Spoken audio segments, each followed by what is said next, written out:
Çfarë do të ndodhte nëse kontinenti i 8 i botës do të rikthehej? Ky është Zelandia, një kontinent për të cilin shumica e njerëzve as nuk e dinë se ekziston, sepse ndodhet në ujë.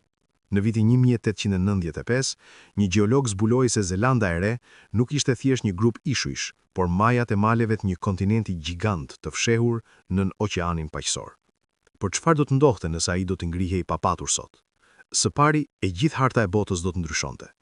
Nivelet globale të detit do të binin dhe Zelanda e Re, e cila shpesh shtypet në qoshet hartave ose lihet fare jashtë, tani do të ishte në qendër të një kontinenti të ri gjigant, pothuajse 2/3 e madhësisë së Australisë.